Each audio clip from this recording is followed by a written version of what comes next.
अस्सलाम वालेकुम नाज़रीन, प्रोग्राम पाकिस्तान टुनाइट के साथ मैं हूं आदिल निज़ामी। नाज़रीन, 27वीं आईनी तरमीम के लिए सियासी मैदान सज चुका है। मेल मुलाकातों का सिलसिला जारी है।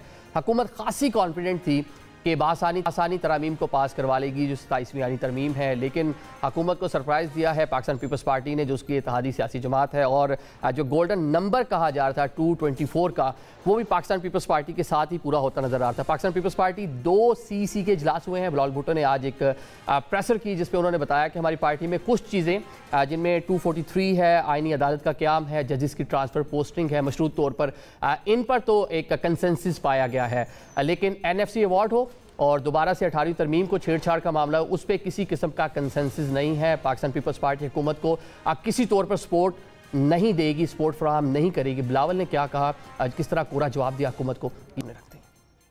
आपका आइन कहता है कि सूबे के जो NFC अवार्ड के मुताबिक शेयर है वो भर सकता है, कम नहीं हो सकता। उसका तहफ़्फ़ुज़ पाकिस्तान पीपल्स पार्टी करेंगे। तो जब तक हम इस पार्लियामान में हैं या वो कहीं और से 2/3 का बंदोबस्त कर ले, पीपल्स पार्टी उस आइनी तरमीम के तजवीज़ के साथ देने के लिए तैयार नहीं है।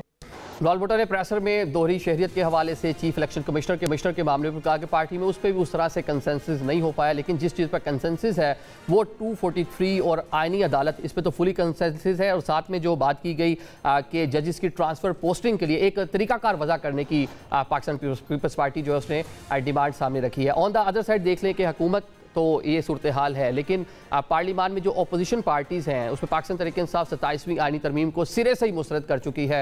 मौलाना भी तहफ़्फ़ुज़ात का इजहार कर रहे हैं, बल्कि मौलाना भी आज एक प्रेस कॉन्फ्रेंस की और आस्तीनें चढ़ा ली हैं हुकूमत मुखालिफ कह लें कि जो मामलात हैं, क्योंकि 26वीं आईनी तरमीम में जैसे निकात थे मौलाना के मुताबिक जिनको निकाला गया था वो 27वीं आईनी तरमीम में इंक्लूड किए गए हैं। मौलाना क्या कहते हैं ये भी आपको सुनाते हैं।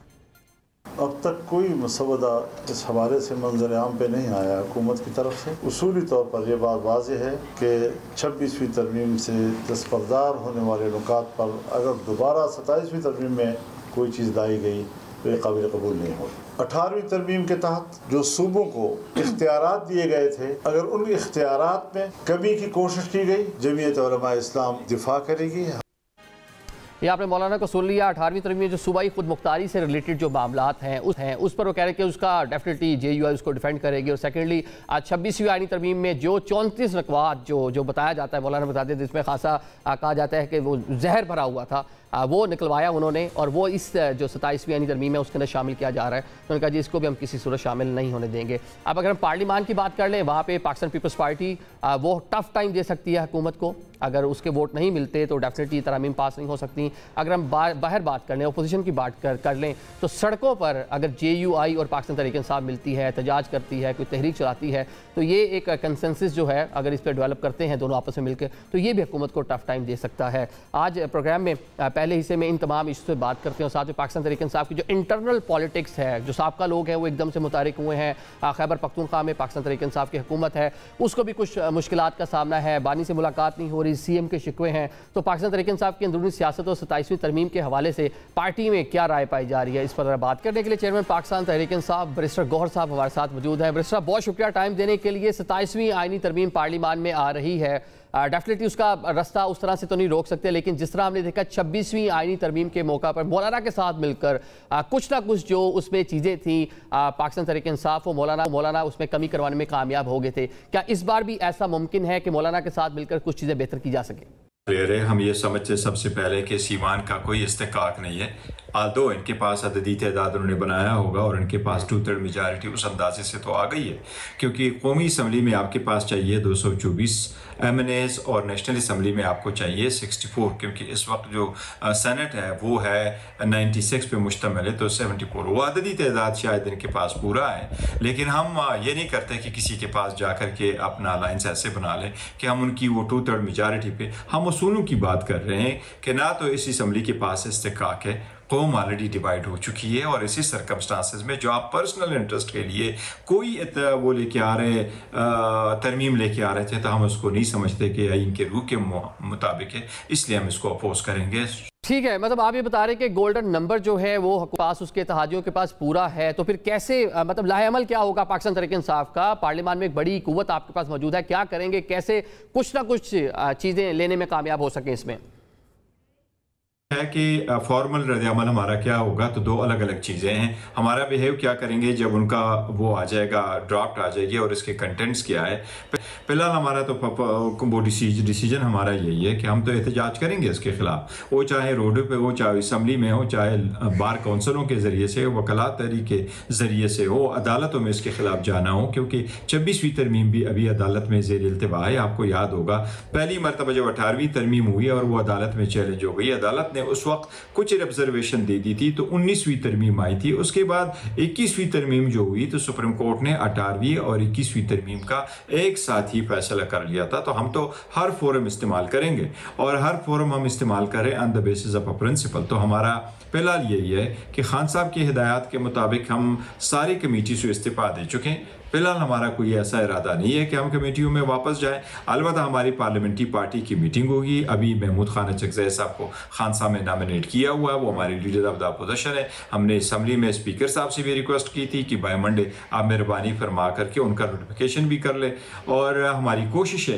कि सब मिलकर के कोई लाया अमल बना लें कि हमने उसको अपोज किस तरीके से करना है। मेरा ख्याल है हमारी मीटिंग हो जाएगी मंडे को, फिर उसमें लाया। आप नहीं हैं, कमेटी में मौजूद नहीं है, लेकिन हमने देखा कि 26वीं आईनी तरमीम के मौका पर बिलावल जो है वो मुसवदा लेकर मौलाना के पास गए, आप लोगों से भी राब्ता हुआ और अभी उनको भी संभव कुछ ना कुछ तहफ़्फ़ुज़ात हैं इस आईनी तरमीम पर, बहुत सारे मामला NFC अवार्ड को लेकर, डेवोल्यूशन ऑफ पावर को लेकर। तो क्या उनसे पाकिस्तान पीपल्स पार्टी से कोई राब्ता कर कर मिलकर भी कोई लाहेमल बन सकता है पाकिस्तान पीपल्स पार्टी के साथ मिलकर? देखिए जी, 26वीं और 27वीं तरमीम में बहुत बड़ा फ़र्क है। 26वीं तरमीम जिस वक्त हो रही थी, वहाँ अगर कुछ पार्टी कुछ रोल प्ले करती तो सारा के सारा सरकमस्टांस चेंज चुका होता। हमने अदालत में चैलेंज किया, हमने एक पिटीशन फाइल की और हमने ये कहा कि इससे अदलिया जो है वो कंप्रोमाइज़ हो जाएगी। बराए मेहरबानी आप स्टे दे दे कि जब तक सेनेट के PK के सेनेटर्स ना आए हों और सेनेट कंप्लीट ना हो तो ये इलेक्शन ना हो। इसी तरीके से रिजर्व सीटें जो हमारी थी, जो हमें नहीं मिली थी और अभी उसका फैसला होना बाकी था, क्योंकि वो इम्प्लीमेंट होना था सुप्रीम कोर्ट के फैसले के मुताबिक, वो इम्प्लीमेंट ही नहीं हो रहा था। तो इसलिए हमने उस वक्त भी कहा कि ईवान कंप्लीट नहीं है, लिहाजा रोक ले। अगर उस वक्त रोका जाता 26वीं तरमीम से पहले और 26वीं तरमीम के बाद, फिर ये कॉन्स्टिट्यूशनल बेंच ना मिलता, अदालत जो है वो इंटरवीन कर जाती, तो सूरत हाल बन सकता था, लेकिन अदलिया ने खुद इंटरवीन नहीं किया। इसी तरीके से मौलाना साहब का रोल बहुत बड़ा क्रिटिकल था, क्योंकि मौलाना साहब के वोट के बगैर हुकूमत के पास उस वक्त टोटल मेजॉरिटी नहीं थी। न उनके पास 224 अरकान थे कौमी असम्बली में, न ही उनके पास 64 थे सेनेट में। इसलिए हुकूमत ने जिस वक्त वोटिंग की तो सेनेट में उनको 65 वोट मिले और नेशनल असम्बली में उनको 225 मिले, जिसमें मौलाना साहब का वोट शामिल था। लिहाजा वो उस वक्त अगर ना मिलता है तो वो सूरत हाल अब यकसर तकरीबन चेंज हो चुकी है। जहाँ तक अददी तादाद का ताल्लुक है वो तो चेंज है, लेकिन असूल हमारा यही है कि 26वीं तरमीम भी गलत थी, 27वीं तरमीम भी गलत है, या इनके रूह के मुनाफी है। हम समझते हैं ये नहीं होना चाहिए। आप कह रहे हैं तरमीम गलत है, 26 तरमीम की आप बात कर रहे हैं कि वो भी ठीक नहीं थी, हेड काउंट पूरा है, तो आप लोगों के पास एक ऑप्शन जो बचता है वो एहतजाज का बचता है। मौलाना ने आज एक प्रेसर भी की जिसमें इस किस्म का इंदिया दिया कि और साथ में तहरीक तहफ़्फ़ुज़ आइन के हवाले से कहा कि वो कोई रोड मैप दें, कोई एहतजाज करें। तो मतलब स्ट्रीट पावर के जरिए इसको रोकेंगे या एहतजाज करेंगे, मतलब क्या लाहेमल होगा पाकिस्तान तहरीक इंसाफ का मौलाना के साथ मिलकर?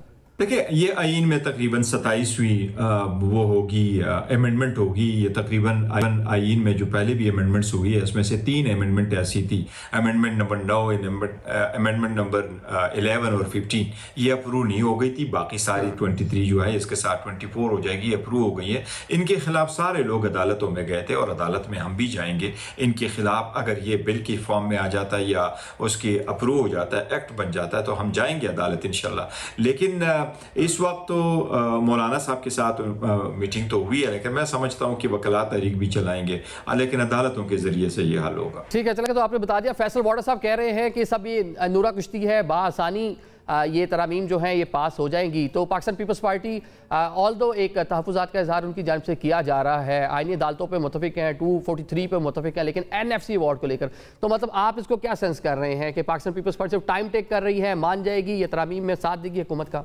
देखिए जी, इसमें फ़र्क है। वो लोग जो ये समझते हैं कि ये सारे कॉन्स्टिट्यूशनल तरामीम जो है वो सिर्फ अददी तादाद का है, तो उन लोगों के लिए बड़ा आसान है कि यस, हमारी पास अगर तादाद मौजूद है तो ये एक आम सी लेजिस्लेशन है, उसको कराओ और कोई फ़र्क नहीं पड़ता, कल फिर अंडू हो जाएंगे। नहीं, ऐसा नहीं होता।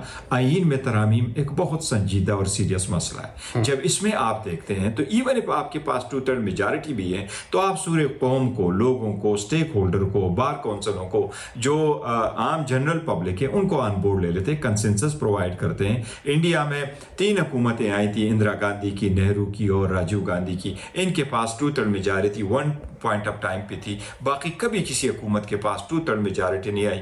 ज़रा देख लीजिएगा फिर उन्होंने 106 तरामीम कैसे की।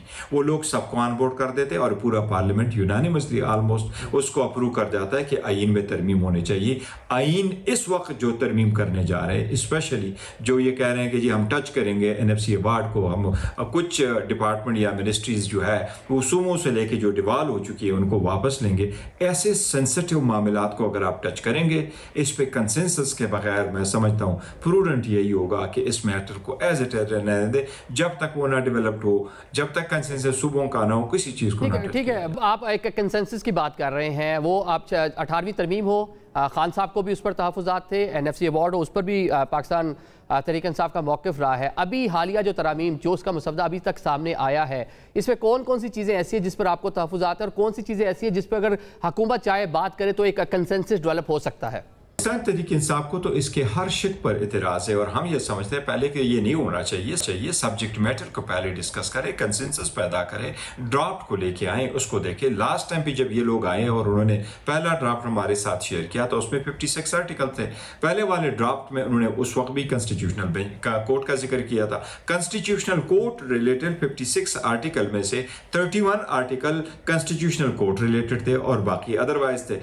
वो कॉन्स्टिट्यूशनल कोर्ट के बजाय बेंच की तरफ चले गए। अब उनको अंदाजा हो गया, जजेस की तादाद भी बढ़ाई, कॉन्स्टिट्यूशनल बेंच भी बनाया, हमें ये बावर कराने की कोशिश कर रहे थे कि इससे पेंडेंसी सुप्रीम कोर्ट में खत्म हो जाएगी। पहले तो लास्ट ईयर पेंडेंसी जो है वो 55,000 की थी, आज भी 55,000, 56,000 की पेंडेंसी सुप्रीम कोर्ट में, उससे फर्क तो पड़ा नहीं है। लिहाजा हमने नहीं डिस्कस किया इंडिविजुअल आर्टिकल, लेकिन जो उस आर्टिकल को भी उठाए, चाहे कॉन्स्टिट्यूशनल कोर्ट को उठाए, ये court with in a court है, हमारा फ्रेमवर्क इसका मुताबिल नहीं हो सकता। ये नहीं होना चाहिए कि एक कोर्ट एक फैसला करे, ये आईन है, दूसरा कोर्ट और फैसला करे कि नहीं जी ये कॉन्स्टिट्यूशन, ये वो नहीं है कॉन्स्टिट्यूशन। कौन सा आर्टिकल होगा, कौन सा रिट पिटीशन है जब आप हाई कोर्ट में फाइल करेंगे और उसमें आइन का नुक्ता शामिल नहीं होगा। इसलिए ये सेम कोर्ट होने चाहिए। और ये अगर आप कॉन्स्टिट्यूशनल कोर्ट बना रहे थे, लास्ट टाइम उन्होंने कहा था कि उम्र 68 ईयर्स है, अभी ये कह रहे हैं कि उम्र हम 70 ईयर्स करेंगे। उस वक्त हमें उन्होंने कहा था कि 2-2 जजेस हम लेंगे, एक एक प्रोविंस से, तो 8 जजेस होंगे और एक उनका चीफ जस्टिस होगा।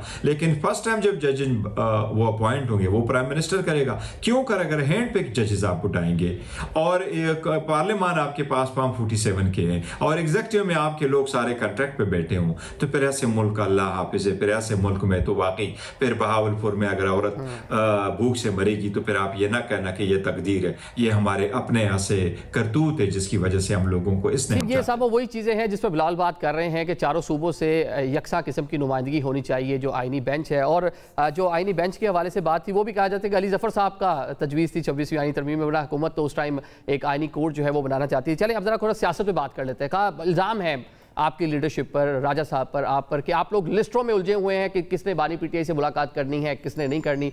और ये कहा जाता है कि जो LLB की आदत है, मतलब आप जो वकला जो इस टाइम पाकिस्तान तहरीक इंसाफ को लीड कर रहे हैं, 2 साल से ज़्यादा अरसा गुजर चुका, बानी PTI जेल में मौजूद है, उनके लिए कुछ रिलीफ पैदा नहीं कर पाए अभी तक आप लोग।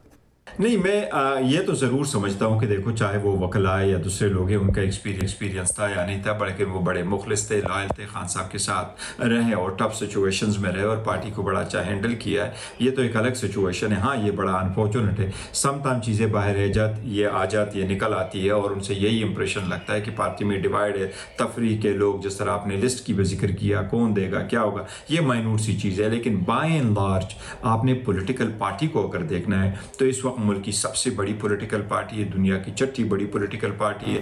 And the best thing is कि इसमें कोई फॉरवर्ड ब्लॉक नहीं है, खान साहब ही है और उनका नज़रिया और उन्हीं की बात चलती है। आपने अभी KPK में देखा, जिस वक्त खान साहब ने कहा कि मैं अपने कैप्टन को चेंज कर रहा हूँ, मैंने वज़ीर आला और लेके आना है, अली अमीन गंडापुर साहब आगे बढ़े, उसने कहा मैंने इस्तीफ़ा दे दिया and that's it, I am not going back to the CM house, और नेक्स्ट CM आपने देख लिया। इसी तरीके से चूँकि फॉरवर्ड ब्लॉक नहीं है तो अल्हम्दुलिल्लाह पार्टी मजबूत साहब के ठीक है। मतलब ये फॉरवर्ड ब्लॉक और आप ये उसकी तरदीद कर रहे हैं, जो खबरें चल रही हैं मीडिया पर कि शायद फवाद चौधरी और इमरान इस्माइल जो लोग एक्टिव हुए हैं ये कोई नया ग्रुप बनाना चाहते हैं, मतलब ऐसी कोई बात नहीं, आप इसकी तरदीद करें। चलें, ये लोग जो आपके साबका अरकान हैं एक्टिव हुए हैं, एजेंडा उनका एक ही है, जो आप लोगों का एजेंडा है पाकिस्तान तहरीक इंसाफ के लिए आसानी पैदा करना, बानी PTI को जेल से बाहर लेकर आना।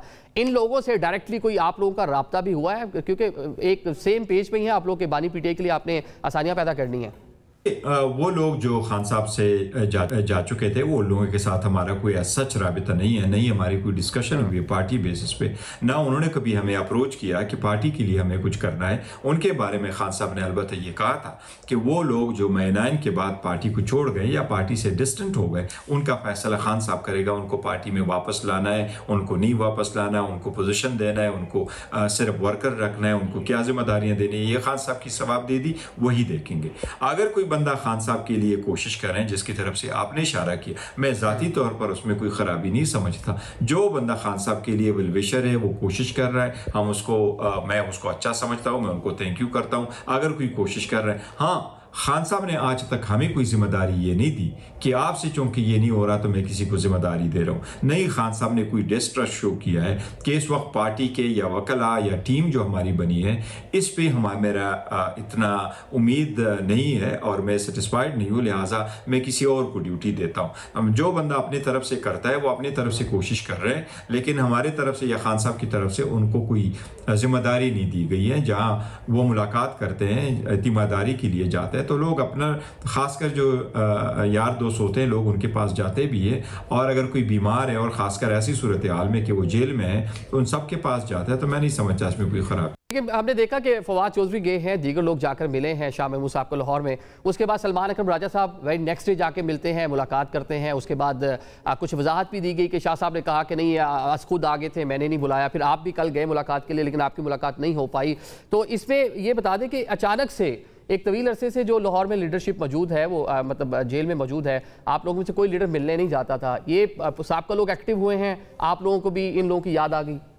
लास्ट टाइम शाह साहब इधर आए थे और वो हॉस्पिटल में थे, इसी तरीके से वो भी आए थे। एजाज चौधरी साहब, तो मैं गया हुआ था, मेरी मुलाकात हुई थी। मैंने अडियाला उसकी कोट लखपत जेल भी दरख्वास्त भेजी, वकला से मैंने रिक्वेस्ट की है कि मैं मुलाकात के लिए आना चाह रहा हूँ। उसमें कल भी मेरी बात हुई है उनके लिए। अब एक और पाबंदी लगाई है, मैं हिसान नियाजी की तरफ जाना चाह रहा था, मैं यास्मीन राशिद साहिबा से मेरी बात हुई थी। लास्ट टाइम जब मैं गया कोर्ट में पहुँच ही गया था तो उनको बिठा करके रुख्सत कर चुके थे, अभी उनकी कन्विक्शन नहीं हुई थी, उस वक्त भी गया था। अभी मेरा इरादा है नेक्स्ट वीक में दोबारा जाऊंगा। कल मैं बड़ी कोशिश कर रहा था लेकिन वो नहीं हो सका, वरना जना हॉस्पिटल में महमूद रशीद साहब भी थे और इसी तरीके से गवर्नर साहब भी थे, साबिका गवर्नर साहब भी थे। लेकिन इंशाल्लाह नेक्स्ट वीक कोशिश करूंगा कि जितनों से भी मेरी मुलाकात हॉस्पिटल में हो सके हॉस्पिटल में करूंगा। ठीक है, मुलाकात के लिए खसूसी इंतजाम कराए जाते हैं, जो आपके साबका अरकान गए होंगे उनकी वो सारी चीज़ें मैनेज होगी होंगी, आपकी नहीं हुई तो शायद इसलिए आपकी मुलाकात नहीं। चले, खैबर पख्तूनख्वा में हम देख रहे हैं कि सोहेल अफरीदी साहब जब से CM बने हैं एक टेंस सिचुएशन है वफाक को लेकर, वो कई मीटिंग्स में भी नहीं आए और लॉ एंड ऑर्डर की सूरत हाल हो, वफाक का एक और मौक़िफ़ है, सूबे का एक और जो है मौक़िफ़ है, तो वहाँ पे एक टकराव की हम सूरत हाल देख रहे हैं। अगर वफाक की जानिब से कोई एक्शन लिया जाता है तो पाकिस्तान तहरीक इंसाफ जो वहाँ पे जिसको मेजॉरिटी हासिल है, बड़ी तवील अरसे से वहाँ आपकी हुकूमत है, तो उसके लिए मुश्किलात पैदा हो जाएंगी। तो ऑप्शंस क्या होगी पाकिस्तान तहरीक इंसाफ के लिए अगर वफाक की जानिब से कोई एक्शन होता है? नहीं, देखो, एक फेडरेटिंग यूनिट को हमेशा एक दूसरे के साथ एक वर्किंग रिलेशन और तनासब तो रखना चाहिए होता है और होना चाहिए, हमेशा होना चाहिए। ये एक कुछ थोड़ी सी तलखी ज़रूर आई है जिस वक्त वो अपॉइंट हो रहे थे और उसके बाद हो जाता है, लेकिन मैं ये समझता हूँ कि इवेंचुअली इंशाअल्लाह ताला ये ख़त्म हो जाएगा। हुकूमत से मैं मुतालिबा करूँगा कि जितनी जल्दी हो सके उसके लिए एक मीटिंग अरेंज ज़रूर करवा ले, उनको इजाज़त दे, वो खान से मिले, वो अपने गाइडलाइंस ला ले, प्रिंसिपल वो जो है असूल उन्होंने क्या रखने रखने हैं उन पे वो खान साहब को ब्रीफ भी करे, वहाँ से गाइडलाइंस ले ले, अपने कैबिनेट को भी फॉर्म करे और वफाक के साथ क्या कुछ और टू व्हाट एक्सटेंट उसने वर्किंग रिलेशन रखना है उस पर भी गाइडलाइंस लाए। मुझे उम्मीद है इंशाल्लाह ताला अगर मीटिंग उन्होंने करवाई तो चीज़ें कुछ बेहतर हो जाएगी। चलें ज़रा ये भी बता दें कि नवंबर का महीना है, कोई पाकिस्तान तहरीक इंसाफ कोई एहतजाज, कोई जलसा जुलूस रैली कोई करने का प्रोग्राम है? क्योंकि जब नए वज़ीर आला मुंतखब हुए थे तो उस टाइम ये कहा गया था शायद नवंबर के महीने में इस्लामाबाद की जानिब कोई मार्च होगा, इस तरह का कोई इरादा है पाकिस्तान तहरीक इंसाफ का? जब भी पार्टी कोई प्लानिंग करती है तो खान साहब के साथ लास्ट मुलाकात हमारी 16 अक्टूबर को खान साहब के साथ हुई। उसके बाद नहीं एज अब दिन खान साहब ने हमें कोई ऐसी हिदायत नहीं दी थी कि हमने कोई मार्च करना है, हमने कोई धरना देना है, हमने कोई जलसा करना है या इस्लामाबाद की तरफ मार्च करना है। इस्लामाबाद की तरफ खान साहब पहले कह चुके थे कि मेरा कोई इरादा नहीं इस्लामाबाद की तरफ जाना, लेकिन एज वी स्पीक कोई फिलहाल कोई ऐसा ठीक है। ये लाइटर रोड पे एक आपसे जरा बात कर लें। कहा जाता है कि फील्ड मार्शल आपसे और गंडापुर साहब से उनकी बड़ी एक कहने के देखते हैं, पसंद करते हैं आप लोगों को, तो इस पे क्या कमेंट करेंगे? गंडापुर साहब तो मतलब चले गए, आपके क्या मामला, क्योंकि पार्टी के अंदर किस तरह की चीज़ें चलेंगी जब इस तरह की एक चीज़ आएगी कि आपको पसंद किया जाता है? हाँ है, लेकिन ऑन रिकॉर्ड मैंने उस बात की तरतीब की है कि मेरे सामने कोई ऐसी डिस्कशन नहीं हुई है। वो हमारी एक मीटिंग हुई थी, लॉ एंड ऑर्डर भी थी और मेरी कोई ऐसी बात मेरे इल्म में नहीं है। लोग अपनी तरफ से कहते हैं तो मैं उनको सकता। ठीक है जी, बहुत शुक्रिया बैरिस्टर गौर साहब, चेयरमैन पाकिस्तान तहरीक इंसाफ। नाज़रीन हमारे साथ मौजूद थे। अभी प्रोग्राम में एक ब्रेक की तरफ बढ़ेंगे। ब्रेक के बाद जो तरमीम के हवाले से चीज़ें चल रही हैं, आज पार्लियामान में बड़ा एक हंगामा खेज़ दिन रहा, बयानात भी आए, मौलाना ने प्रेसर की, पाकिस्तान पीपल्स पार्टी जो है CEC का इजलास और सारी चीज़ें, मतलब इस टाइम फोकस किया जा रहा है 27वीं आईनी तरमीम के ऊपर। क्या ये मुमकिनात इसमें देखते हैं कि कब तक ये हो पाएगी या क्या इसके अंदर हर्डल्स हो सकते हैं, इस पर बात करेंगे। अभी ब्रेक लेते हैं।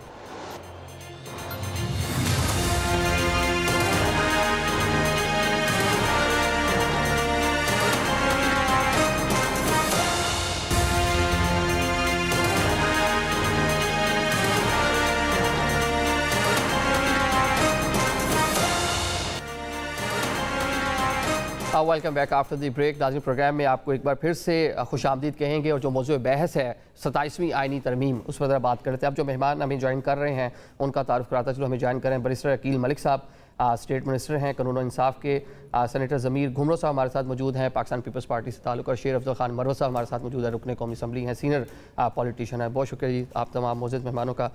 मलिक साहब आपसे ज़रा आगाज़ कर लेते हैं। आज बिलावल का प्रेसर आपने देख लिया, डेफिनेटली कुछ चीज़ों पर वो हुकूमत के साथ मतलब राज़ी नज़र आ रहे हैं। 243 है, आइनी अदालतों का क्याम है, जजेस की ट्रांसफ़र पोस्टिंग वो थोड़ा मशरूत तौर पर है, लेकिन जो NFC के हवाले से चीज़ें थी, बिलावल भुट्टो ने कोरा जवाब दे दिया है, आपके साथ मतलब ताउन करते नजर नहीं आए। यहाँ तक कह दिया कि जनाब अगर आपके पास वैसे पूरा करवा सकते हैं, वोट शोट ले सकते हैं तो कर लें नंबर पूरा, तो पाकिस्तान पीपल्स पार्टी NFC के मामले पर जो चीज़ें होंगी, 18वीं तरमीम के हवाले से चीज़ें होंगी, उस पर साथ नहीं देगी। बिस्मिल्लाहिर्रहमानिर्रहीम। आदिल साहब बहुत बहुत शुक्रिया। देखें बिल्कुल हमारी कोशिश है कि ब्रॉड बेस्ड कंसेंसस डेवलप करें, इसीलिए हमारे जो बड़ी इत्तेहादी हैं जमात है पीपल्स पार्टी, उसके साथ हमने इंगेज किया और उसके साथ जो वर्किंग ड्राफ्ट था वो शेयर किया और हमने बिल्कुल कंसेंसस दीगर इत्तेहादी जमातों के साथ भी डेवलप किया है। और उनकी CEC का तमाम तर मामला है, अब देखें 2 पॉइंट्स पे तो वो बिल्कुल मान चुके हैं और उन्होंने रजामंदी जाहिर की है। उन्होंने कहा है कि 243 और आइनी अदालत का जो तमाम तर मामला है उस पर एग्रीड हैं। दीगर जो NFC और एजुकेशन और पॉपुलेशन के हवाले से हैं, अब वो देखने की ज़रूरत है कि ये तासुर किस तरह जो है दूर किया जाए। जो तासुर एक मनफी प्रोपेगेंडा किया जा रहा है मुख्तलिफ सोशल मीडिया पे, आपकी नज़र से भी गुजरा होगा, मेरी नज़र से भी गुजरा है कि शायद 18वीं तरमीम का रोल बैक हो रहा है। ऐसी बात नहीं है और इसमें कोई हकीकत नहीं है। उसकी वजह मैं आपको बताऊं कि जो एजुकेशन का मामला है या पॉपुलेशन का जो इशू है उस पर मेरे ख्याल से पूरी कौम मुत्तफ़िक है, मुत्तहद है। एक नेशनल इमरजेंसी डिक्लेयर हुई है एजुकेशन के ऊपर, वज़ीर आज़म ने डिक्लेयर की हुई है। हम चाहते हैं कि निसाब जो है वो एक जैसा हो पूरे मुल्क में, और इसी तरह पॉपुलेशन की जो एक्सप्लोजन है जो आपकी डायरेक्टली इफेक्ट करती है रिसोर्सेज पे, और उसमें कोई एक सूबा नहीं, अक्रॉस द कंट्री और अक्रॉस द बोर्ड जो है इफेक्ट होता है, तो उस हवाले से भी एक फेडरल अप्रोच होनी चाहिए। और ये कोई रोल बैक नहीं है किसी चीज़ का। हाँ, NFC की जहाँ तक बात है, अगर वो कहते हैं कि जी आर्टिकल 160 में कोई तब्दीली फिल वक्त ना की जाए तो फिर उसके एक वाई मीडिया भी हो सकता है, उसका अल्टरनेटिव मेथड्स भी हो सकते हैं उस इशू को एड्रेस करने के लिए। क्योंकि ये नहीं कहा जा सकता कि सूबों की जो सूबे के जो रिसोर्सेज हैं या सूबे के जो खुद मुख्तारी है और सूबों को मजबूत करने के हवाले से आप वफाक को कमज़ोर नहीं कर सकते। वफाक पे बहुत ज़्यादा बर्डन है। कोई ऐसा फार्मूला, कोई ऐसा वर्किंग वे होना चाहिए इस तमाम तर सिचुएशन के हवाले से कि जिस पे आप मुत्तहद हों, मुत्तफ़िक हों, और कोई ऐसा नतीजा निकलना चाहिए इस तमाम तर मामले के ऊपर कि अगर उसको आईनी तरमीम के थ्रू एड्रेस अगर नहीं करना तो फिर NFC की जो मीटिंग है, जो अवार्ड है वो, और या फिर काउंसिल ऑफ कॉमन इंटरेस्ट के हवाले से वो मीटिंग कॉल कर ली जाए, ताकि फिर कम से कम ये issue once and for all address हो कि सूबों को मजबूत करने के हवाले से अगर ये चीज़ आप देखें तो वफाक को भी तो कमज़ोर नहीं किया जा सकता, वफाक को भी मजबूत करना उतना ही ज़रूरी है, और उस पर जो बर्डन है उसको शेयर करने की ज़रूरत है, और जो इम्बैलेंस है। ठीक है, मतलब आप ये कह रहे हैं कि सूबों को मजबूत करना है, भी कमज़ोर नहीं करना, और जो भी आपने मुश्तरका मफादात काउंसिल का तस्करा कर दिया है, तो मतलब ये कि आईनी तरामीम से पहले फिर उसका इजलास बुलाया जाए, क्योंकि पाकिस्तान पीपल्स पार्टी के सामने एक मतलब कोरा जवाब नजर आया। घुमरो साहब, मतलब एक तो इस पे मजीद कोई बात होगी, कोई पार्टी में कोई मतलब कोई नरमी हो सकती है कि बस आज जो बता दिया यही चलेगा? देखिए, सूबे ही विफाक बनाते हैं और फेडरल गवर्नमेंट इस वजह से सूबे बनाते हैं कि हम ये जो है मामलात इकट्ठे चलाएंगे ताकि खर्चा कम हो। जब फेडरल गवर्नमेंट का खर्चा इतना बढ़ जाए तो वो अफोर्डेबल नहीं होती ना। तो देखिए, एक तो आपका 8.2 ट्रिलियन जो है डेट सर्विसिंग है, 2.5 ट्रिलियन जो है वो आपका जो है डिफेंस है, वो तो आवाम भर रहे हैं वहाँ मखसूस हालात की वजह से। लेकिन आपका सिविलियन एक्सपेंडिचर 7 ट्रिलियन क्यों रखा हुआ है? 3 डिफेंस बजट है, वो आप कम करें ना। तो सूबों को आप देते हैं 6,500 अरब, फेडरल गवर्नमेंट का टैक्स और नॉन टैक्स रेवेन्यू है 19,000 अरब। आप तो सूबों को 30% देते हैं, उससे भी आप कहते हैं कि वो सूबों से वापस पैसे लाएं। जब पाकिस्तान बना था तो सूबों को 80% था, फेडरल गवर्नमेंट को 20% था। अभी आपने इतना रिवर्सल किया है कि अभी भी आपके पास 70% रेवेन्यू है, लेकिन आप अपना 7 ट्रिलियन जो है वो सिविलियन एक्सपेंडिचर कम करें ना। आप तो 3,000 में 10-12 डिपार्टमेंट चला सकते हैं, फेडरल गवर्नमेंट में 10-12 ही है ना फेडरल लिस्ट के तहत। तो आपने इतना सिविलियन एक्सपेंडिचर फेडरल गवर्नमेंट में क्यों बढ़ाया है? मतलब वफाकी हुकूमत आप कह रहे हैं कि अपने अखराजात कम करें, ना कि सूबों के पैसे काटें। लेकिन वो कहते हैं जब दिफा के पैसे काटने के बाद, कर्जे देने के बाद IMF से हमें कितने मिलते हैं? 700 अरब सालियाना। आप जो है वो 7,000 अरब जो फेडरल गवर्नमेंट चला रहे हैं, 7,000 अरब सिविलियन एक्सपेंडिचर, आप उसको 3,000 अरब में चला सकते हैं। 4,000 आपको बचेंगे, आपको किसी की जरूरत नहीं पड़ेगी। तो आप जो है वो आउट ऑफ बॉक्स थिंकिंग करें ना। आप क्यों जो है वो डिपेंड करके बैठे हैं कि सूबों से पैसे लें? 30% तजावीज़ नहीं थी पार्लियामेंट में, देखिए हमारा मसवदा भी आया, तो इस पर डायलॉग करें, बात करें। देखिए, इस पर हमें जो है वो हमारा मौक़िफ़ क्लियर है, क्योंकि हम तो कोऑर्डिनेशन चाहते हैं सूबों के या फेडरल गवर्नमेंट में, और अफ़ाम मुतफ़ीम से है, और कॉन्स्टिट्यूशनल जो फोरम्स है, NFC जो है नेशनल फाइनेंस कमीशन आर्टिकल 160 के तहत कॉन्स्टिट्यूशनल फोरम है, council of common interest constitutional forum है, इस तरह से सुप्रीम कोर्ट कॉन्स्टिट्यूशनल फोरम है, उसकी जुरिसडिक्शन ये है टू एडजुडिकेट डिस्प्यूट बिटवीन 2 और मोर प्रोविंसेस। तो इस वजह से हम तो कहते हैं कि ये सब इकट्ठे चलें, लेकिन हकीकतों को तो नज़रअंदाज नहीं किया जाए ना, कि हकीकतों को आप नज़रअंदाज किया जाए। जो सब्जेक्ट डिवॉल्व किए हैं, एजुकेशन भी हमें दे दो, पॉपुलेशन प्लानिंग भी दे दो। किस हिसाब से? एजुकेशन तो 1973 से प्रोविंशियल है, आप कैसे लेंगे? आप कैसे प्राइमरी स्कूल चलाएंगे?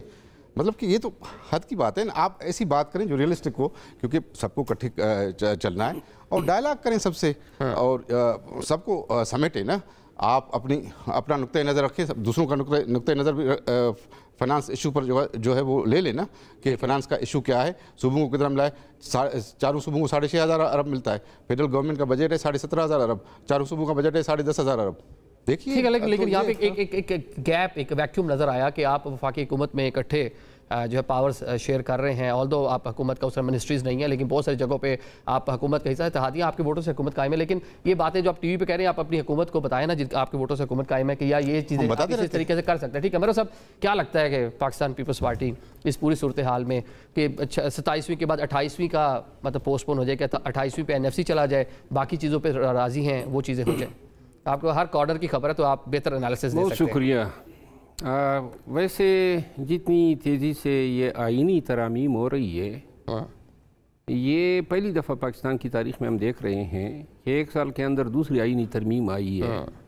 और दुनिया की अगर हम कॉन्स्टिट्यूशन देखें तो बड़े रेयर कॉन्स्टिट्यूशनल अमेंडमेंट होते हैं, ये तजर्बे नहीं होते हैं कि इस तरह भी ये रिवाइव कर रहे हैं बहुत सारी चीज़ें जो 18वीं आईनी तरमीम में उनके दरवाजे बंद कर दिए गए थे।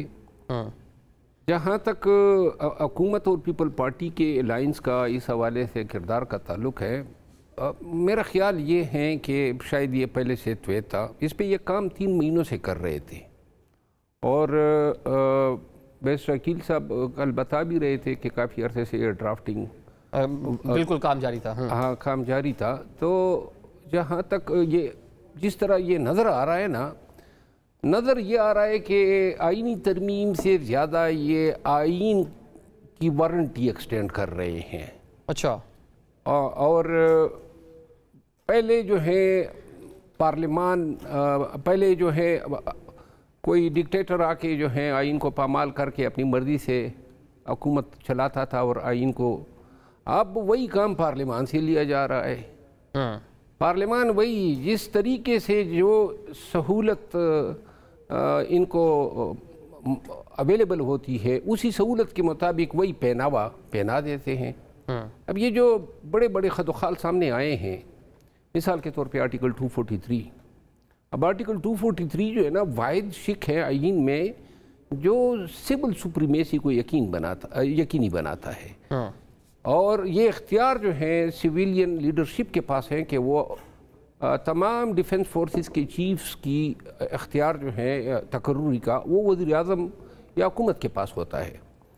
अब अगर इसमें इस अंदाज से तरमीम लाई जाए कि ये सर्विसेज चीफ्स की तकर्रुरी का इख्तियार किसी और शख्स को, ख़ुसूसन आर्म्ड फोर्सेस से वाबस्ता किसी शख्स को दिया जाए, तो इसका मतलब ये है कि आपने जो पाकिस्तान का जमहूरियत का मुस्तकबिल है, सियासी मुस्तकबिल है और हमारा जो आईनी मुस्तकबिल है, वो आप दाव पे लगा रहे हैं। अगर आपने कोई वोदे का नाम चेंज करना है तो ये कोई इतनी आम बात नहीं है, ये अगर हो भी जाए तो कोई फ़र्क नहीं पड़ता है।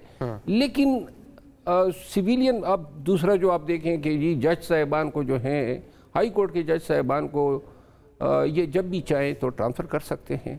अब 175 आर्टिकल 175 सब आर्टिकल 3 ये प्रोवाइड करता है कि judiciary shall be progressively separated from executive within 14 years. सन 1987 तक ये सेपरेट होनी थी। आपने तो सुप्रीम जुडिशल काउंसिल को एक एग्जीक्यूटिव बॉडी बना दिया है, क्योंकि सुप्रीम जुडिशल काउंसिल जो है वो अब जुडिशल फंक्शन तो नहीं कर रही है। वहाँ पे तो वोटों पे डिसाइड होता है किसने सुप्रीम कोर्ट का, किसने हाई कोर्ट का जज बनना है, किसको जो है घर भेजना है, किसको चीफ जस्टिस बनाना है, ये वोटिंग के जरिए होता है। आप ये कह रहे हैं कि अदलिया की जो कह लें कि आज़ादी है वो इससे कंप्रोमाइज़ हो गई। अच्छा, आज जो पाकिस्तान पीपल्स पार्टी ने ट्रांसफ़र पोस्टिंग के हवाले से कहा कि मुतल्लिका जिस हाई कोर्ट से जिस भी अदालत से ट्रांसफ़र करना है और जिस अदालत पर ट्रांसफ़र होना है उनके जो हेड्स हैं, जो चीफ जस्टिस हैं, उनसे राय ली जाए और जो जज जिसको ट्रांसफ़र करना है उनको भी लूप में लिया जाए।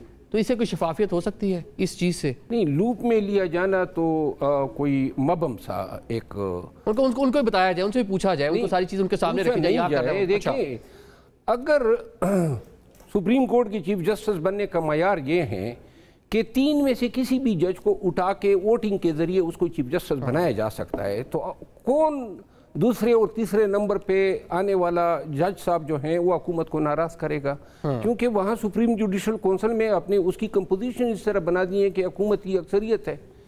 फिर अब अगर कोई जज साहब जो हैं जो इस्लामाबाद में तैनात है, और ये मेरे ख्याल में ज़रूरत भी ये इस्लामाबाद के जज साहिबान की रवैये की वजह से पड़ी है, अगर आप उसको सिबी या बाउलपुर या क्वेटा या कलात या डेरा इस्माइल खान ट्रांसफ़र कर दें, और एक तो पहली बात यह है कि इन जज साहिबान की सीनियरिटी किस तरह सेटल होगी। एक यहाँ पे सीनियर मोस्ट है, वहाँ जो सीनियर मोस्ट है उसका भी आप हक मार रहे हैं, क्योंकि अगर यहाँ का सीनियर मोस्ट वहाँ के सीनियर मोस्ट से सीनियर है तो प्रॉपर्टी तो ये डिमांड करती है कि उसको आप सीनियर बनाए। दूसरी बात यह है कि कौन से जज साहिबान जो हैं वो डेरा इस्माइल खान जाना पसंद करेंगे? ये तो सज़ा है। सिविल सर्विसेज में भी जिसको सजा देनी होती है दूर पार स्टेशनों में भेज देते, बलूचिस्तान ट्रांसफर हो जाता है। तो लिहाजा अदलिया की जो आज़ादी है वो बेसिकली इस आईनी तरमीम से, इन शिकों की तरमीम से अदलिया फारिग तासील हो जाएगी। तजर्बा रहेगा लेकिन अख्तियार बिल्कुल नहीं। ठीक है, चलें मलिक साहब ये ज़रा बता दें कि हमने देखा कि मौलाना का शिकवा है कि 26वीं आईनी तरमीम से जौन से निकात निकलवाए थे 34 के करीब वो बताते हैं वो सारे के सारे शामिल हो रहे हैं। और सेकेंडली अभी तक हुकूमत ने मुसवदा जो है इतना क्यों सीने से लगा के रखा हुआ है, थोड़ा उसको पब्लिकली लेके आए, क्योंकि माजी में हमने देखा कि इस तरह के जो डॉक्यूमेंट्स है उस पर बहस भी होती रही है। तो आप तो चले ड्राफ्ट बनाने वालों में भी शामिल हैं, है क्या कुछ उसके अंदर, ये तो बता दें कौम को। जी बिल्कुल, जब एक कंसेंसस डेवलप होगा फिर काबीना में ये पेश होगा, फिर उसके बाद ये ले किया जाएगा, फिर कमेटीज़ के पास होगा। तो बिल्कुल उस हवाले से प्रोसेस तो यही है इस तमाम तर चीज़ के ऊपर।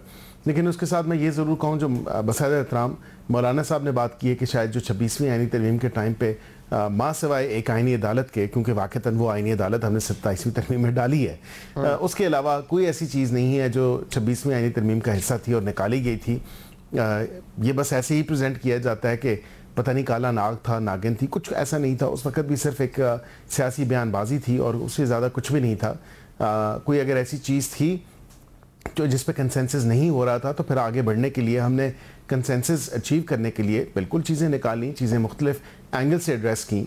ये तो नहीं है कि और इस बार भी मैं आपको ये ज़रूर बता सकता हूँ कि अभी भी अगर कोई ऐसी चीज़, क्योंकि इत्तेहादियों की हुकूमत है, कोalition गवर्नमेंट है, इस हवाले से अगर कोई इत्तेहादी किसी को कोई रिजर्वेशन होती है तो हम उसको एड्रेस करेंगे, इसमें कोई ऐसी बात नहीं है। अगर NFC के हवाले से जो है कोई रिजर्वेशन पीपल्स पार्टी की हैं तो फिर बिल्कुल उसका अल्टरनेटिव मेथड तो यही है कि काउंसिल ऑफ कॉमन इंटरेस्ट या NFC अवार्ड के हवाले से एक मीटिंग बुलाई जाए और फिर उसमें ये डिस्कस हो। अगर आईनी आर्टिकल को नहीं उसमें आपने अमेंडमेंट के हवाले से आगे बढ़ना, तो उसमें अल्टरनेटिव रास्ते भी हैं। ये तो नहीं है कि बिल्कुल एक तातुल का शिकार हो और उस पर ब्रश अंडर द कार्पेट कर दिया जाए और डिस्कशन ना हो। जो इश्यूज़ हैं, जो वैलिड कंसर्न्स हैं, और वो खाली हमारे नहीं हैं, वो पूरे पाकिस्तान के वैलिड कंसर्न्स हैं।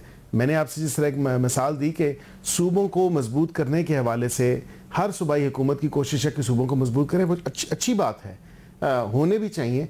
लेकिन उसके साथ उसका जो अगर इफ़ेक्ट वफाक को कमज़ोर करने के हवाले से होगा या उसका असर वफाक के कमज़ोर होने से होगा, तो ये भी तो कोई मुनासिब बात नहीं है। इसको हमें चाहिए कि वफाक को और सूबों को इकट्ठे मिल के लेके चल रहे हैं और इन दोनों को ठीक है। वैसे वही आप दोबारा फिर आप वो कंसेंसस वाली बात भी आप आगे ना गुरु साहब, हमने देखा कि प्राइम मिनिस्टर मुलाकात करते हैं बिलावल साहब से और उनके सामने पूरी जो निकात हैं वो रखे जाते हैं। फिर बिलावल साहब मिलने जाते हैं मौलाना को, उनकी अकेले में भी एक तवील नशिस्त होती है। कहा जाता है कि मौलाना के मुतालबे पर, मौलाना के कहने पर बिलावल ने आकर एक्स पर पोस्ट किया कि 27वीं आईनी तरमीम में क्या कुछ होने जा रहा है या क्या कुछ मुतवक्का तौर पर हो सकता है। तो अब चलें, हुकूमत को तो आपने अभी कह लें कि कोरा जवाब दिया हुआ है, आगे चल के मौलाना के साथ मिलकर या फिर पाकिस्तान तहरीक इंसाफ के साथ मिलकर कोई कंसेंसस डेवलप आप लोग करेंगे? क्योंकि 26वीं आईनी तरमीम पूरी मौलाना ने, जो बिलावल साहब है, वही उसको मुसवदा लेकर जाते रहे, सियासतदानों के पास कंसेंसस पैदा करने की कोशिश की। तो अभी बॉल इन एक्चुअल सामो आपके कोर्ट में है, तो उनको दोबारा ऑन बोर्ड करेंगे मौलाना को और PTI को? देखिए, 26वीं आईनी तरमीम में जो है ना, वो हमने कोशिश की थी, पाकिस्तान पीपल्स पार्टी ने मौलाना को भी ऑन बोर्ड लिया था और तहरीक इंसाफ भी जो है वो उस कमेटी में शामिल थी और मौलाना साहब उनके साथ थे। लेकिन हमारा जो मुतालबा था वो चार्टर ऑफ डेमोक्रेसी के तहत फेडरल कॉन्स्टिट्यूशनल कोर्ट था, क्योंकि सुप्रीम कोर्ट जो है गुज़िश्ता 52 साल से कोई भी सूबा उनके पास डिस्प्यूट नहीं ले आया, क्योंकि वो बराबरी की बुनियाद पर जो है उसकी कंपोजिशन नहीं थी। तो इस वजह से हमारा जो मुतालबा था 26 अमेंडमेंट में यही था कि फेडरल कॉन्स्टिट्यूशनल कोर्ट बनाया जाए जो चारों सूबों की बराबरी की नुमाइंदगी पर मुश्तमिल हो। लेकिन जो है वो अपोजिशन के मुतालबे पर, ये मैं दोहराता हूँ कि अपोजिशन के मुतालबे पर कॉन्स्टिट्यूशनल बेंच बनाई गई। ये वाकई सही मौलाना साहब जो कह रहे हैं कि 26 अमेंडमेंट में हमारे से ये तय हुआ था, ये उनके मुतालबे पर बेंच बनाई गई। लेकिन बेंच को भी चैलेंज किया गया ना 26 अमेंडमेंट के साथ ही बेंच को, क्योंकि बेंच एक तो जो है वो सिस्टम ये है कि वो बेंच वर्केबल नहीं है, सेपरेट नहीं है जजेस, तो आपस में वो जजेस की भी कंट्रोवर्सी चलती रहती है। जुरिसडिक्शन भी सेपरेट नहीं है, सेपरेट कोर्ट होगी तो ये मामला ख़त्म हो जाएगा। तो मेरे ख्याल में ये इशू आ रहा है और ये इशू था, हमने ये वार्न किया था उस 26 अमेंडमेंट में। और as far as judicial independence is concern, तो आपको दुनिया की बेस इंटरनेशनल प्रैक्टिस को देखना पड़ेगा कि दुनिया में जजेस अपॉइंट कैसे होते हैं, रिमूव कैसे होते हैं। वर्ल्ड ओवर ये है कि जजेस या तो कंसल्टेटिव प्रोसेस से गवर्नमेंट अपॉइंट करती है या सिलेक्शन प्रोसेस से, और रिमूव पार्लियामेंट करती है। इंडिया में भी पार्लियामेंट रिमूव करती है, इंग्लैंड में भी पार्लियामेंट करती है, अमेरिका में भी पार्लियामेंट। यहाँ जजेस को पावर रिमूवल को अपने पास है, सुप्रीम जुडिशल काउंसिल रिमूव करती है, वो जजेस की बनी हुई है। As far as appointment is concern, तो पार्लियामेंट्री कमेटी को ख़त्म किया गया और जुडिशल कमीशन को एक्सपेंड किया गया। ये पूरे वर्ल्ड में जो है ना, यह सिलेक्शन प्रोसेस है, इससे ट्रांसपेरेंसी आएगी। लेकिन जो क्रिटिसिज्म आ रही है कि आप बेंच को जो है वो बेंच के जो जजेस हैं वो वक्तन जो है मुकर्रर किए जाते हैं, उससे इम्प्रेशन ये आता है कि जुडिशल कमीशन जो बेंचेस को जो करती है तो वो उसके इंटरनल जो है वर्किंग में इंटरफियरेंस हो जाती है। इस वजह से ही हम कह रहे थे कि फेडरल कॉन्स्टिट्यूशनल कोर्ट बनाई जाए, क्योंकि उनको जो है ना बार बार जो है वो जुडिशल कमीशन मुकर्रर नहीं करेगा जजेस को, तो ये तो इंडिपेंडेंस उनकी हुकूमत तो लिफ्ट नहीं करा रही, जैसा बताया कि वो तो आपसे तो कंसेंसस की बात कर रही है, अपोजिशन की जो दीगर पार्टीज हैं उनसे बातचीत का उनका कोई मूड नजर नहीं आ रहा। तो आप लोगों का कोई मूड है, जिस तरह मैंने कहा मौलाना से कोई बात कर लें, पाकिस्तान तहरीक इंसाफ से, कि उनकी जो इनपुट है वो भी ले लें, तो फिर हुकूमत के सामने हमने कल अली जफर साहब थे प्रोग्राम में, उन्होंने कहा कि हम पीपल्स पार्टी से बात करेंगे। मैंने कहा कि हम तो वेलकम करेंगे, हम तो डायलॉग में यकीन करते हैं, हम बिल्कुल हम तो गवर्नमेंट को भी ये मशवरा देंगे कि इवन पाकिस्तान तहरीक इंसाफ को भी कॉन्फिडेंस में लिया जाए, मौलाना साहब को भी जाहिर है हम तो उनको कॉन्फिडेंस में लेंगे, हमारे साथ तो वो कॉन्टेक्ट में हैं। आज भी बिलावल भुट्टो ज़रदारी साहब ने जो है अपने प्रेस कॉन्फ्रेंस में कहा कि जो है वो हम तो मौलाना से बात करेंगे, और अगर दूसरी पार्टीज़ हैं हम उनसे भी करना चाहते हैं, वो भी डायलॉग में आ जाए। मेरे ख्याल में उनके लिए भी अच्छा होगा कि ये जो हमेशा जो जुडिशरी का जो वो इंडिपेंडेंस का इशू है उसको भी जो है एज फार एज द जजेस ट्रांसफर इज कंसर्न, इंडिया में तो ये प्रोविजन है किसी भी जज, अभी भी 15 जज ट्रांसफर हुए हैं वहाँ, यहाँ ये प्रोविजन था कि कंसेंट के बगैर जज को ट्रांसफ़र नहीं किया जा सकता, उनकी कंसेंट के बगैर। तो ये जो इस्लामाबाद में जजेस आए थे वो भी उनके कंसेंट ली गई थी, तो उस पर भी एतराज़ था कि ये नहीं आए। तो मेरे ख्याल में इसमें पाकिस्तान पीपल्स पार्टी के जो प्रपोजल्स हैं वो गवर्नमेंट से मुख्तलिफ हैं, तो वो उसको हम जो है वो फ्रेम कर रहे हैं कि इससे जो है वो जजेस की जो आज़ादी है या इंडिपेंडेंस जो है ना वो सलब नहीं हो। लेकिन ये भी आपको देखना है कि किसी मुल्क में भी जजेस अपने आप को अपॉइंट नहीं करते, अपने आप को रिमूव नहीं करते, ये तो फिर पैरेलल गवर्नमेंट हो जाती है ना। आप जजेस की बात कर रहे हैं और बरो साहब ने एक और तरफ भी इशारा कर दिया। अच्छा बरो साहब ये बता दें कि पार्लियामान के अंदर कि पाकिस्तान पीपल्स पार्टी मतलब रहती है, मतलब 28वीं तरमीम पे कुछ चीज़ें चली जाती हैं, NFC से रिलेटेड जो मामला हैं, बाकियों पर तो एक कंसेंसस है। पाकिस्तान तहरीक इंसाफ के पास क्या ऑप्शन होगी, अपोजिशन की जो दीगर पार्टीज हैं, मौलाना है, क्या ऑप्शन होगी? सड़कों पर आके कुछ कर सकते हैं कि हुकूमत को टफ टाइम दे दें, या हुकूमत के बैकफुट पर चली जाए एहतजाज के बाइस? गुजारिश ये है कि 26वीं आईनी तरमीम जो है उसके पुष्ट मुहर्रिकात यही थे कि इस तरीके से मैंडेट उड़ाया गया, ट्रिब्यूनल को कंट्रोल करना था, उन जराइम पे पर्दापोशी करनी थी, और इसके लिए ज़रूरी था कि अदालतें जो हैं उस तरह बनाई जाए। अब जिस तरह सेनेटर साहब ने कहा ना कि जी ट्रांसपेरेंसी आई है, तो ट्रांसपेरेंसी तो वाज़ेह है। आपने हाई कोर्ट के जजेस जो हैं वो चीफ जस्टिस बनाने पर भी आपने मेरिट वायलेट किया, कोई एक भी चीफ जस्टिस आपने मेरिट में नहीं बनाया सिवाय पेशावर हाई कोर्ट के। आपने सुप्रीम कोर्ट के जज साहिबान को जो एलिवेट किया, सीनियरिटी के असूल को आपने नज़रअंदाज किया, उस पर भी आपने वोटिंग कराई। फिर आपने नए जज साहिबान जो लिए हैं वो भी आपने वोटिंग के ज़रिए लिए हैं। तो लिहाजा जो तमाम दुनिया भर में लोगों की इंटेग्रिटी देखी जाती है, उनकी कॉम्पिटेंसी देखी जाती है, उनकी इस मनसब के लिए अहलियत देखी जाती है, वो जब बात वोट के ताबे होगी, और इसमें सुप्रीम जुडिशल कौंसिल में तो अब जज साहिबान से ज़्यादा मेंबरान पार्लियामेंट और बार कौंसिल और अटारनी जनरल ये नुमाइंदे ज़्यादा है। तो लिहाजा सुप्रीम जुडिशल कौंसिल जो है वो भी एक एग्जेक्टिव अदारा बन चुका है। दूसरी गुजारिश ये है, मैं ज़ाती तौर पे अभी तक जो बिलावल साहब कोशिशें कर रहे हैं मैं उसकी सताइश कर रहा हूँ कि कम से कम एक रुकावट सी वो दे रहे हैं, और जिसकी तवक्को भी की जा रही है, क्योंकि 18वीं तरमीम का क्रेडिट उनको जाता है। लेकिन जिन सियासी पार्टियों ने, मिसाल दो JUI की, 26वीं आईनी तरमीम में हुकूमत का साथ दे के अपनी अहमियत पे भी उन्होंने कुल्हाड़ी मारी है, क्योंकि 26वीं आईनी तरमीम के नतीजे में रिजर्व सीटें गई हुकूमत के पास। तो जो अहमियत थी JUI की 26वीं आईनी तरमीम के वक्त पे, आज उसकी इतनी अहमियत तो है ही नहीं, इनको ज़रूरत ही नहीं है। ये पीपल पार्टी और PMLN मिल के जो है ये कॉन्स्टिट्यूशनल अमेंडमेंट ला सकते हैं। दूसरी बात यह है कि जहाँ तक अदलिया के जज साहिबान के कंसेंट के बगैर आप हाई कोर्ट के जज साहिबान देखिए, वो आपको बुनियादी हकूक़ देने के ज़िम्मेदार हैं पाकिस्तानियों को। जब ये जज साहिबान ख़ुद चीफ जस्टिस, मोहसिन अख्तर कियानी साहब सीनियर मोस्ट थे, आपने उसको चीफ जस्टिस नहीं बनाया। लाहौर से एक जज साहब आ गए और फिर वोटिंग के ज़रिए वो चीफ जस्टिस बन गए।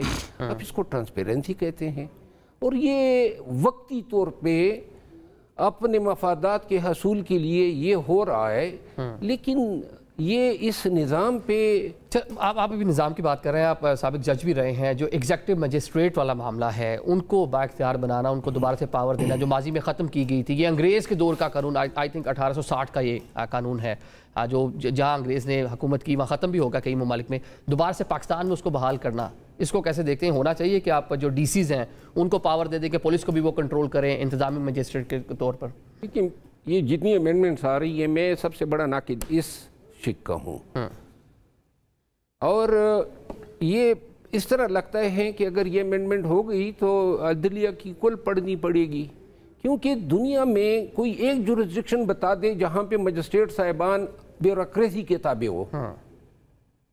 दुनिया की किसी भी जुरिस्डिक्शन में जो भी जुडिशल वर्क करता है मजिस्ट्रेट, चाहे वो इंडिया हो, चाहे इंग्लैंड हो, चाहे अमेरिका हो, वो तमाम जो है, जिस तरह पाकिस्तान में आर्टिकल 203 के तहत ये ताबे हैं हाई कोर्ट्स के, और ये एग्जेक्टिव मजिस्ट्रेट्स देखें। अब यानी ये हम क्या कर रहे हैं अपने साथ? अंग्रेज़ों ने 1857 की जंगी आज़ादी के बाद हिंदुस्तानियों के लिए जो बेसिकली इंडो पाक एक गुलाम कौम थी, उनको कंट्रोल करने के लिए कहीं पर पॉलिटिकल एजेंट बना दिए, FCR लागू कर दिया, और 1858 में जब CRPC आई, इससे बहुत कबल इन्होंने एग्जेक्टिव मजिस्ट्रेसी जो है इंट्रोड्यूस करा दिया और इसको अदालती इख्तियारात दे दिए। फिर ये शरफ फरीदी केस में और अल जिहाद ट्रस्ट केस में ये 175(3) के तहत सुप्रीम कोर्ट के सामने आया कि भाई 14 साल में सन 1987 तक एग्जेक्टिव मजिस्ट्रेट साहिबान ने रहना था, फिर वो ख़त्म हो जाते। लेकिन खींच खांच के ये 94 और 95, 96 ये अल जिहाद ट्रस्ट का केस का फैसला आया, तो तब जाके कोर्ट ने डायरेक्शन दी कि जी ये वाइंड अप कर दे। ठीक है। इसके बाद CRPC में ऑर्डिनेंस आया, 2001 का ऑर्डिनेंस आया, जिसके ज़रिए मुशर्रफ ने ये नेक काम किया।